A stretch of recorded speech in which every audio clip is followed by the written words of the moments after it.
On est avec Grégory Joron, responsable syndical Unité SGP. Merci d'être avec nous, Grégory Joron. C'est un scénario, je le disais, qu'on a déjà vécu il y a 5 ans avec la mobilisation des Gilets jaunes. Comment les forces de l'ordre peuvent opérer dans ces cas-là ? Bon, c'est extrêmement compliqué, là. C'est exactement l'exemple type qui est redouté par tout le monde. C'est-à-dire, ça passe sous les radars, ou en tout cas au travers de boucles WhatsApp ou autres messages cryptés, voire même sur Facebook peut-être. Mais en tout cas, aujourd'hui, avec les réseaux sociaux, il y a une capacité justement de regroupement comme ça extrêmement rapide. Il suffit d'un appel, ça marche, les gens se déplacent. Bon, là, ça semble plutôt bien organisé. Il faut le rappeler, interdit, puisqu'il y a un trouble à l'ordre public. Pour le reste, le préfet a pris des mesures interdisant justement les rassemblements sur la place de la Concorde. Je rappelle qu'hier soir, on a eu quand même quelques blessés, dont quelques-uns sérieux, parce que pour le coup, on voit bien que ça se radicalise sérieusement avec énormément de jets de pavés. Je rappelle que ça fait plus d'1 kilo, quasiment 1,6 kg, et on a notamment un collègue qui a pris un PV en plein dans la bouche. Je vous laisse imaginer les dégâts.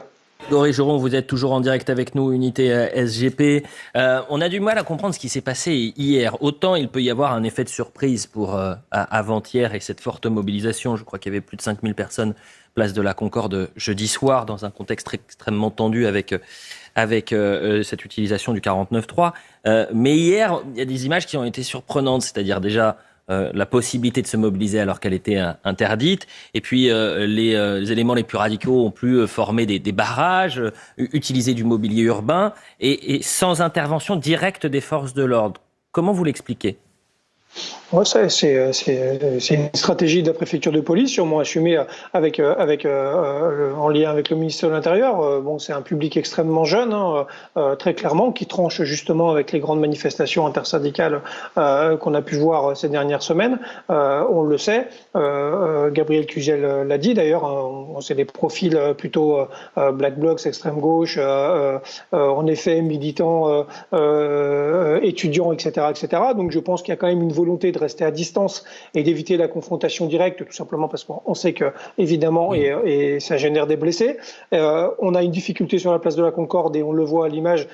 C'est en plus une zone de chantier. Donc vous le savez, moi je suis très attaché aux pré-services sur les manifestations qui permettent de déblayer l'espace public pour essayer justement d'éviter de donner des outils aux éléments les plus radicaux pour qu'ils les jettent sur la tête de mes collègues. Malheureusement, la place de la Concorde, c'est un paradis pour ça parce qu'il y a les pavés, les barrières, les grandes palissades, tout ce qui va bien pour pouvoir créer des points de cristallisation et se servir de projectiles, vous l'avez rappelé, merci, notamment de pavés qui sont extrêmement dangereux.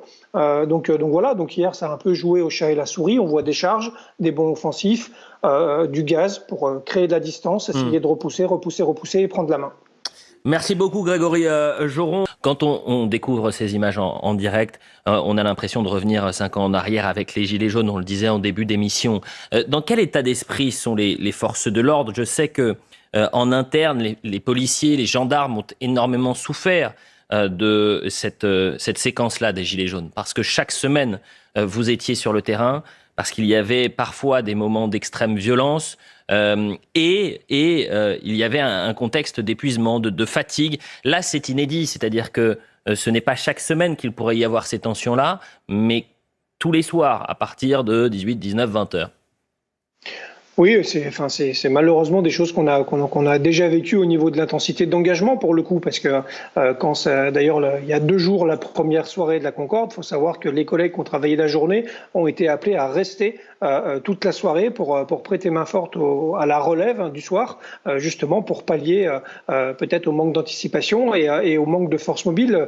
Depuis, ça s'est un peu organisé, vous le voyez à l'écran, il y a un déploiement de force assez important. Ça rappelle, vous l'avez dit il y a quelques secondes, évidemment, les épisodes des Gilets jaunes où on connaissait des engagements de force mobile à hauteur de plusieurs dizaines sur la capitale. C'est le cas aujourd'hui, ça sera le cas lundi, puisqu'il y a quasiment une quarantaine de forces mobiles qui seront sur Paris, donc ça reste assez énorme et ça rappelle en effet les Gilets jaunes.